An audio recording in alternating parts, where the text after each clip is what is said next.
Welcome to the Real Estate Niche Show, a show that focuses on top real estate professionals who specialize in different niches of real estate. My name is Ben Kogut. Join me as we dive deep into the professional and personal lives of the experts of the real estate industry.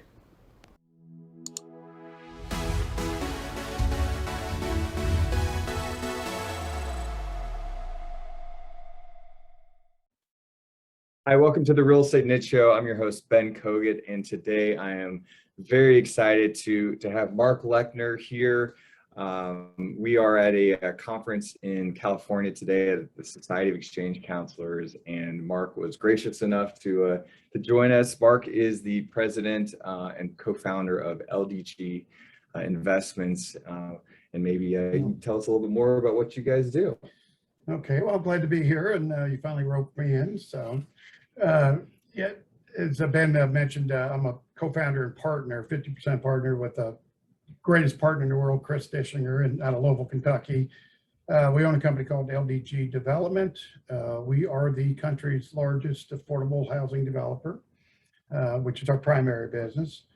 And then, of course, we're involved in, well, we have four main offices, Louisville, Nashville, Atlanta, and Houston, or Austin, Texas, which is probably our second largest next to Louisville.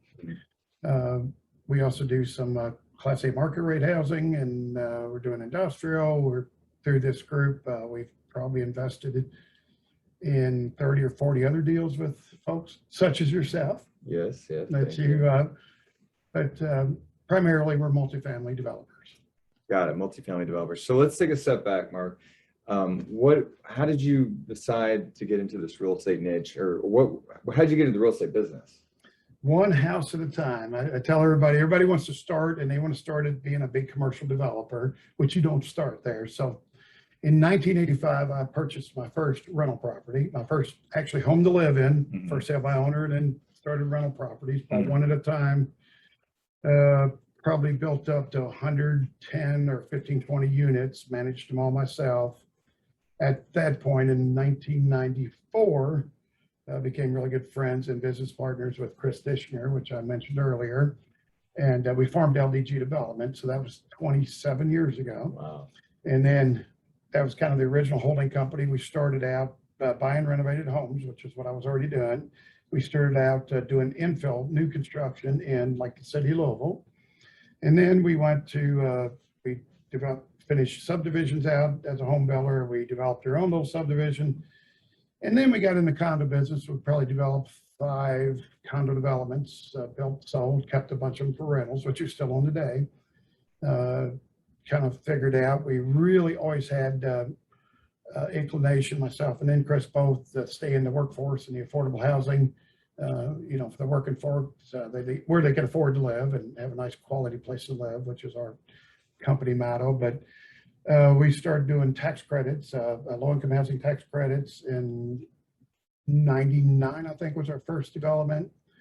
And then we went to more of the 4%, the larger workforce affordable housing bond deals. And I guess to date, including what we have under construction, we're approaching, if we already haven't crossed the 20,000 unit level. Wow, that's so unbelievable. Can we take a step back? You mentioned that you decided to go down this path of affordable, and you mentioned your company's is it mission or motto? So what's the story there? Why was that the mission or motto that you? Well, actually we kind of worked our way in, because when we were just we started out with the rental homes and then the single family infill lots. We always geared it for affordable for the workforce. So that's the largest group in the United States. So, right. If homes are in, a starter home back in Louisville then might have been 150,000, we would be maybe in the $75,000 to $90,000 range at that point. Yeah. So somebody that's, got the workforce type job can afford to, purchase it, and we would lease purchase, we would finance, we would sell, whatever. And basically kind of always been our mission statement. When we started getting into tax credits, Chris is very big on it. But the company motto is everyone deserves a quality place to live.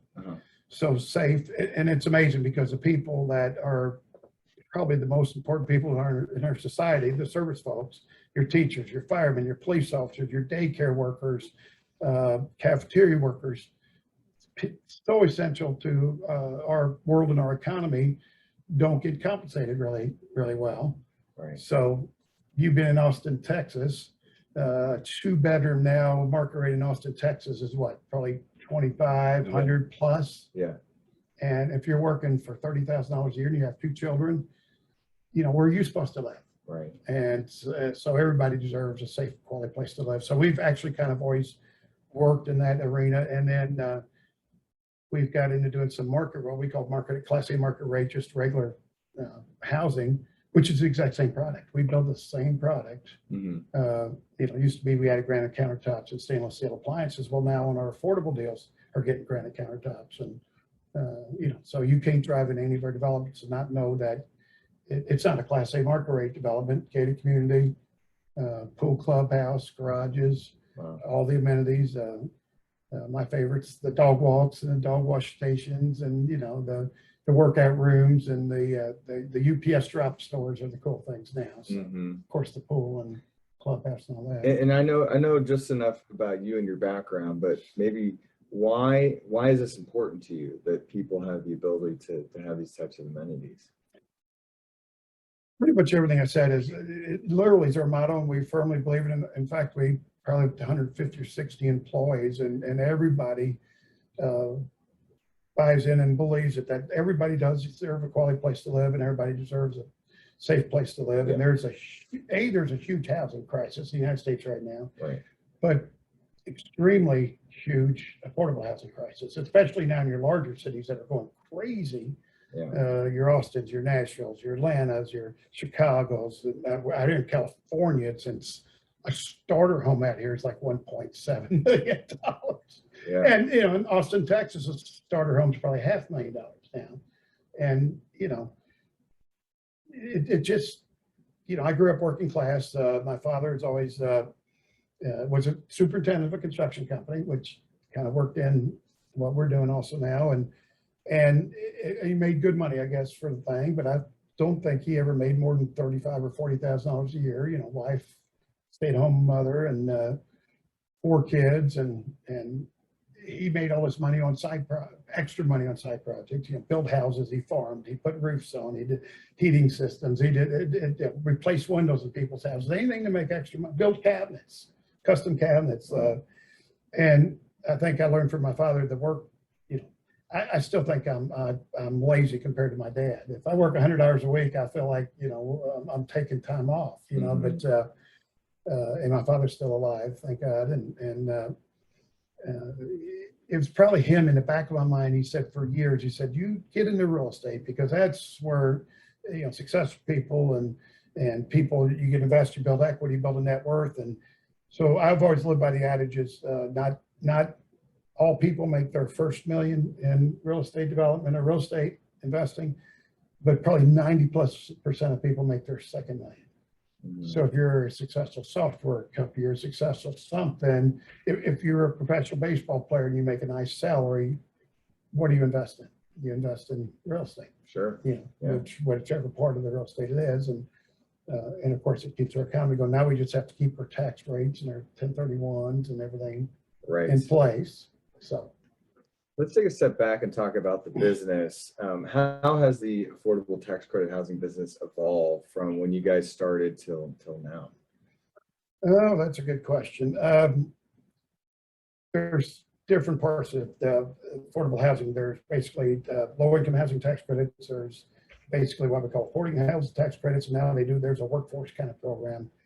So that, yes, they have evolved. The tax credit business was formed in 1986, part of the tax code back when Reagan was president, before your time. Mm-hmm. But which is probably one of the best programs I think the federal government's ever come up with, because it doesn't cost them money. They only offer credits if you produce the housing, and it's a credit that usually gets sold through syndicators or C corporations. They can one-to-one write off.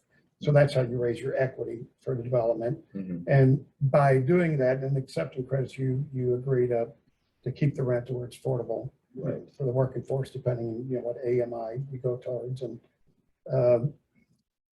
lot of changes. The big crash of 2008, the financial crash, there's a lot of money dried up, and it got very hard to get through and doing any development. So you had a lot of what we call the larger market rate developers jumped into the affordable industry because that was the only thing that was really working at the time. So it got really competitive on the 9%, and you had people in there that never done it before. And it's kind of a catch-22. You can't really qualify. You have to have a history of developing affordable housing before you get approved to develop affordable housing. So, you know, starting out, we just did it generically from the ground up. Started with, you know, one film. I think my first tax credit deal was five single family homes that I did personally in 1994. My partner did a couple, I think in 95 with another partner. And we did our first 9% tax credit in 99, which was a 27 single family scattered site development. Because at the time we were doing single family before we got into the multifamily. So Got it. just paid your dues and what is it? 80% of success is just showing up. So you have to show up, and you have, like, come to these conferences, you have to be involved. You just have to get up every morning and do what you love to do. And you know, we were talking about earlier, if you're doing what you really love to do, it's not really work. And my favorite expression is the definition of retirement, because all my friends, I'm 61 years old. When are you going to retire? When do you retire? I said, hey, real estate developers, investors don't retire. We just die. And hopefully that's in the high 90 range. But, yeah, because we got some folks in our real estate group that are in their 80s, and I don't know, we might even have a 90-year-old that's this meeting and still sharp. But definition of retirement is you get up in the morning, do what you love doing all day, and you go to bed at night. And the big thing about the real estate, especially affordable housing, is you've given so much back. We're gonna talk about that at the end of the interview. Okay. I'm gonna throw those 4 questions back at you. Throw them back at me. And so you still have those questions, right? We'll table that. We'll table that for now. So going back, you guys have scaled. What has been some of the biggest lessons that you've learned along this way that you might be able to share with people that are maybe on the similar journey or wanting to learn about this journey? So my business partner, very smart man, has always said, never run out of cash. The number one thing is, now it doesn't have to be your cash, but you have to have, if you have a line of credit, if you have investors, but you cannot run out of cash, because that's when deals go bad. Right. So there's always going to be a 2008 financial crisis, you know, hopefully no more than one in your lifetime. There'll always, about COVID. Look what COVID, nobody knew what to expect when COVID hit. Right. There's always some kind of, if they change the tax law, it's going to change the industry. So the biggest thing, if you're starting out buying a single family rental home, make sure you don't run out of cash. If you leverage everything you got as your down payment, and you got your whole life savings in it, and your furnace goes out and air conditioner, it's going to cost you $6,000. Or if you need a new roof, that's going to cost you $10,000, and you don't have access to cash. You know, then in today's world, you're not done because of the demand. You can probably sell the house, make a nice profit.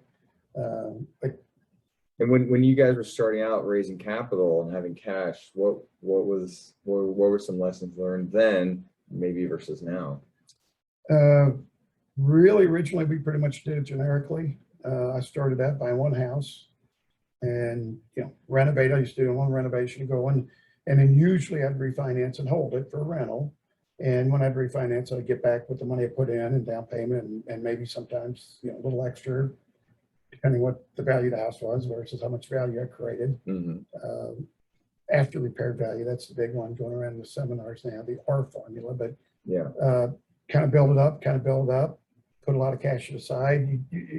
When you start making some money, don't go out and buy the most expensive car. You don't buy the most expensive house. You don't, you better buy your wife some diamonds, because that's important. But you got to learn to, what's the old adage? You learn to live on less than 80%. I think it's 80% of what you make. You take your top 10%, you can tie it to your church, to your synagogue, and 10% you should always put away for future investment. Of course, you should always get your Roth IRAs and 401ks through work or whatever. Mm-hmm. And then you build, if you do a successful investing career, quite a few books out there, and we're just starting out, but just make sure you don't run out of money. So Don't run out of money. get a home equity Got it. line, get a line of credit on your homes. Mhm. You could have hard money line or something that's available when you need it. Got it. Any other major advice that comes to mind that you've received along the way or that you like to give? Biggest I always say is be honest, especially if you bring partners in on something, and let them know ahead of time if there's an issue. I was in some strip centers with one of your friends, and he'd call because nobody, when COVID happened, it's like they're shutting everything, they shut the economy down, nobody knew if you were in a strip center and you had a hairdresser, for example, well, they can't pay their rent because they can't have customers coming. Yeah. So he called and he went through and stress tested and told everybody what to expect. Maybe you won't get your preferred return this month. We don't know until we see what happens. And of course, thank God the federal government came up with PPP loans and some other EIDL programs to help businesses out. But when something like that happens, the biggest thing you do is be honest with yourself is the first thing. Sure. I always say if you're buying a rental property, whether it be a strip center, a single family rental home, apartment complex, industrial building, is really analyze and stress test what you think, cash flow would be. What happens if the tenant moves in? How long can I go if I should put a reserve account? What happens if I got to replace the roof? I better put some money in a reserve account to replace roofs and furnaces and windows. And because you might say, oh, I got a rental house, I've got $200 a month cash flow, I'm doing great. But you really don't have $200 a month cash flow because that tenant moves out, that wipes out a whole year's worth of cash flow. So you should put money in reserves. That's never run out of cash. Never run out of cash. So one of the things that I'm really impressed with LDG is how much you guys have been able to scale. Can you talk about what's the methodology? How have you been able to scale? How have you been able to, recruit people? Is it culture? Is it something else? Like, what is it that you guys have Culture is probably the number one thing. How would you describe the LDG culture? We live by our models. Everybody deserves a quality place to live. In fact, my business partner's life's goal is try to solve homelessness. So, we're working in some transition type housing and working, but we firmly believe in that and providing good, safe, clean, affordable housing. So that's our mission. So it's actually amazing. So systems are really important. You have to have systems on everything, and in the systems and the work and your people. It's sort of like a log chain. You're only as strong. Your strength is based on your weakest link. So if you get good people that really believe in what you're doing and what they're doing, because there's sometimes maybe a 60-hour week's normal, maybe it's a 40, but then when you get a big closing, you might have to put 80 or 100 hours in, and you have to believe in what you're doing, to really, and it is such a satisfaction when you complete something and you do a ribbon cutting and you get out and you get one of the residents to speak and tell us how they change your life, because housing's everything. Your housing you need for your health, for your education, stability. So folks have to have a stable home in order to get better education. To get, if they're having to move every year or evicted every year or get in, how are you going to have a stable to build your whole future on? So, and we believe in that. And we were at one in Austin, a ribbon cutting, and this guy was a Vietnam vet. And I remember he was wearing like an orange muscle shirt and like orange gym shirts. And I'm like, oh my, and he had the beard. And I'm like, where we find, shouldn't we have somebody else to speak for, but this guy, was the most eloquent speaker. He was actually exposed to Agent Orange and stuff in Vietnam, but he was talking about how it totally changed his life. First time he had a beautiful apartment, he can actually have his friends come visit him because he never had a stable place before, or he was embarrassed of where he lived. And he an incredible eloquent speaker, and he went through how his life changing just made all the difference and that. And our nonprofit partner, we whispered to each other, it's like, this is why we do this for. Wow. And it was such a feeling. So, and of course it could be like that in whatever you invest in. If you invest just in a single family rental home, make it a nice quality home, make sure everything works well and you get, but, I would buy maybe a home in a really workforce area but I would make it the nicest home in that area. Mm-hmm.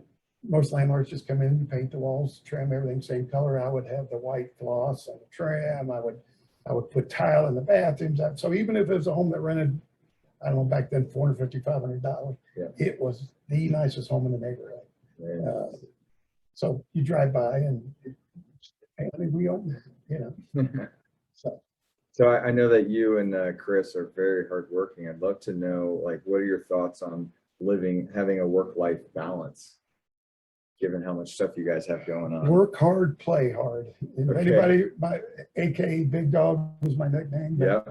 And you've been out with us a few times, or numerous times, but Mm-hmm. we work very hard and we also play. I learned that from my dad.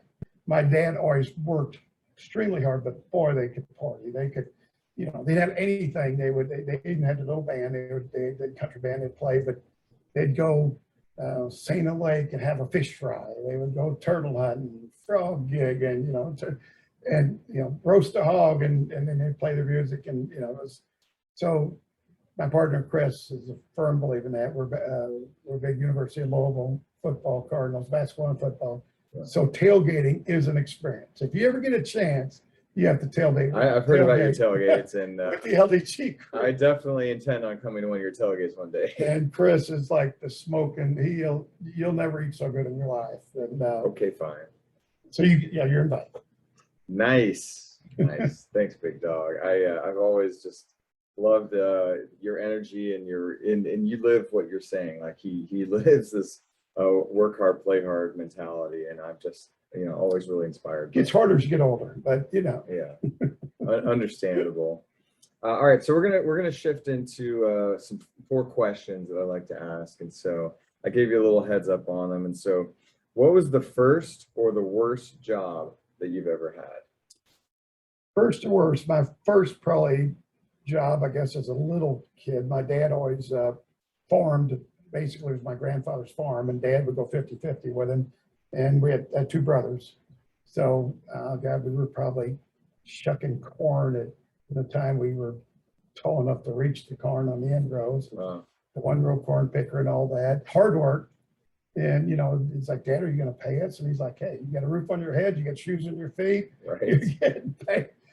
My biggest, remember one time soybeans got really nice price on them. He sold a grain full of soybeans, and he gave each of us boys $40. And we thought, we arrived. Now we got $40 for a year's worth of work. But, and of course we worked, my dad always did something on the side. So, I mean, we did everything from, like I said, putting windows in, putting systems in commercial buildings, cabinets, whatever. I remember being a little kid in my basement. My dad built custom kitchen cabinets. We'd have to be there standing on them, and Dad would stain them. And Wow. And then probably my favorite first real job at minimum wage, worked at Burger Queen, the Queenie Bee.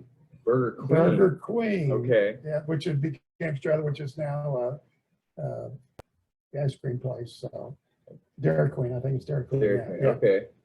But Very I nice. did that and worked my way up to being a steakhouse chef, and of course I worked my way all the way through school. Probably the hardest job I had in being a teenager, early 20s in the summertime. I worked in a chemical plant that made stains and lacquers and paints, and I was the guy that upstairs that had muscle everything around. Oh, wow. Made me big and strong, but very, very hard work. And in fact, in the summertime, some of the people work there, career work, and it's like, well, Mark, why are you going to college? Why don't you? It's like, well, because I love working here, but this is not my life's, even back then I knew I just wanted to do something and get it.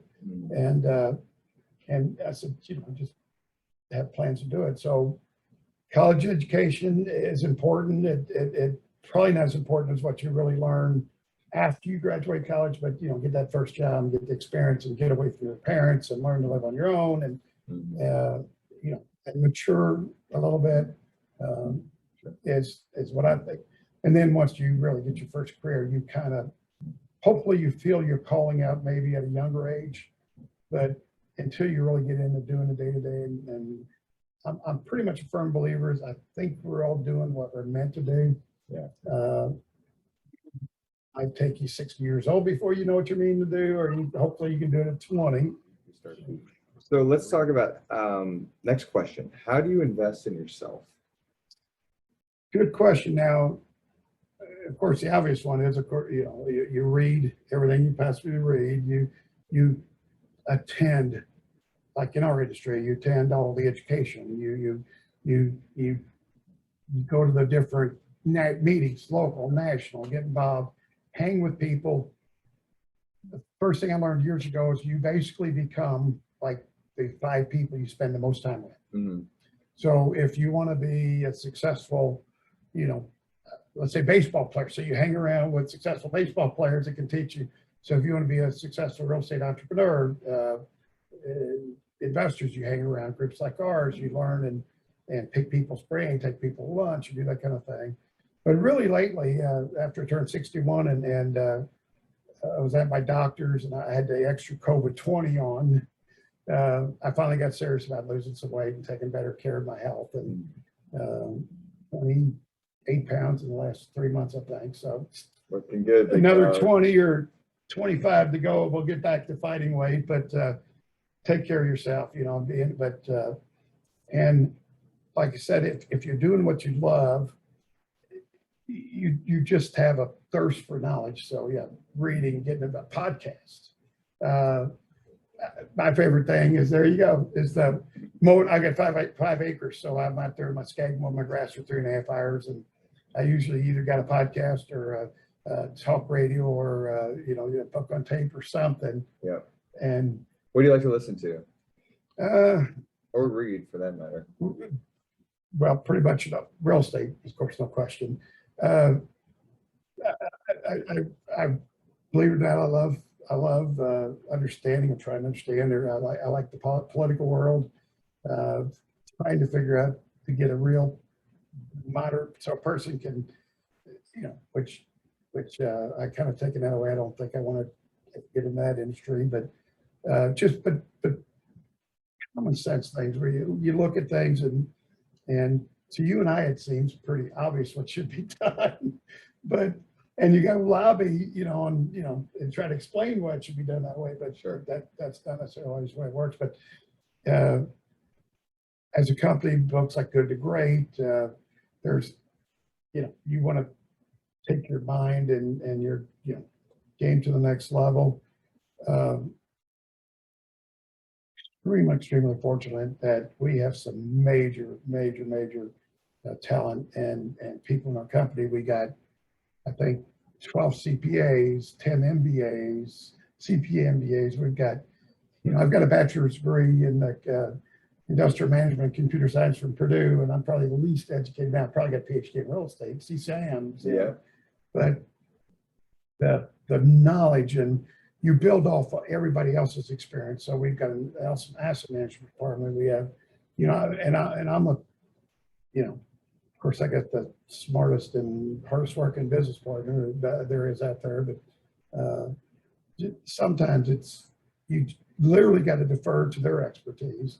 And, it's like, okay, explain to me, why, these numbers work in this way, or why, right. The construction company guys, well, the costs have gone up 30%. Well, lumber went up, now you can't get to the window, your supply and, frame, everything is going up. Well, then, if you got a budget from 2 years ago and now you're not, for here and your numbers are here, do you never run out of money? Never run out of cash. Never run out of cash. Third question, how do you invest in the world or the community? Probably the biggest thing we really got going, we've always done a lot of charity stuff and donations, that kind of thing, but LDG set up an LDG foundation. We partnered with a group called NORO, which is National Association of Rehab developers or whatever. And we put together a scholarship program. LEG funded it to the point of like $1 million over the 10 years. We give away 4 scholarships per year at $6,000 per scholarship to children that either are in public housing or affordable housing. So they got a way to step up. And I'll tell you what, the recipients are like 100 times more qualified than I ever was in high school. Wow. You know, kids that grow up in public housing that are just superstars in education, and you know, but so that's a big thing we got. And of course, we've done a lot with the veterans, and of course, in homeless. Now we've partnered with medical companies and stuff, and we're doing not only social workers and stuff in the affordable housing. We combine with medical for pre-treatment and test, and we had a ribbon cutting where they were even doing COVID shots, you know. So we're trying to take that national. I mean, we're always looking, looking to give the total experience to our customers being our tenants. Mm-hmm. Nice. Final question is, how do you define success? I did the definition of retirement is you get up and do what you want. Success, I would say, really finding your niche and doing what you love to do. You get up, you want to get up in the morning and say, oh my gosh, I got to get up and I got to go to work. And there's nothing worse than having a job that you don't like or a career you don't like, and you can't wait till Saturday because you just can't stand it. And getting into doing something you like, I think is definite, and giving back.